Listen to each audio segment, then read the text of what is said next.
Vous avez reconnu les génériques du JT de TF1 et de France 2. Cette rentrée est marquée par l'arrivée de deux nouveaux visages aux commandes des deux éditions. Marie-Sophie Lacaro, 45 ans, originaire de l'Aveyron, prend la relève de Jean-Pierre Pernaut sur TF1. Après 20 ans à France Télévisions, elle succède à celui qui a façonné le 13h de la Une à son image pendant 33 ans. Sur France 2, c'est Julien Bugier, 40 ans, est venu du Loir-et-Cher, qui incarnera désormais le 13h.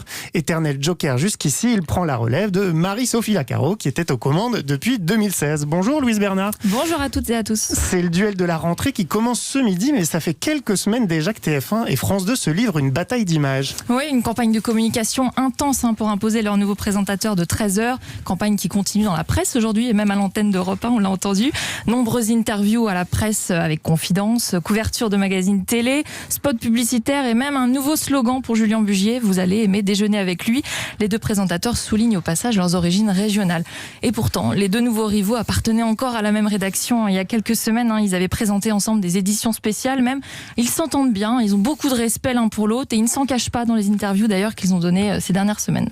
Il n'empêche qu'ils vont quand même se retrouver en face à face à 13h ce midi. Quel est l'enjeu de ce nouveau duel ? L'audience, bien sûr, et un espoir pour France 2. Depuis des années, Jean-Pierre Pernaut faisait course en tête avec une audience moyenne de près de 6 millions de téléspectateurs chaque midi sur TF1 contre moins de 3 millions pour France 2.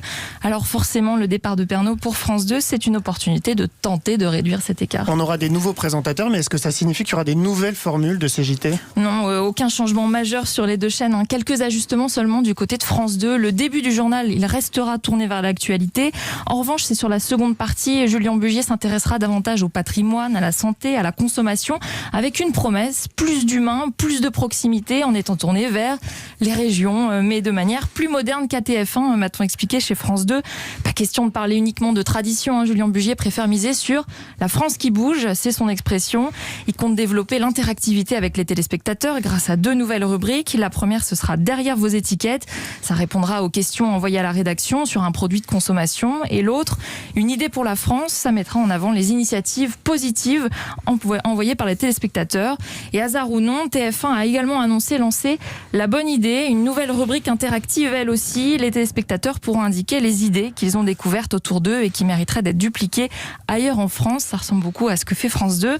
Mais c'est la seule petite nouveauté, car depuis l'annonce du départ de Jean-Pierre Pernaut, tout le monde à TF1 matraque le même message. Le visage change, mais pas le JT. La recette reste vraiment la même, un ancrage régional très fort.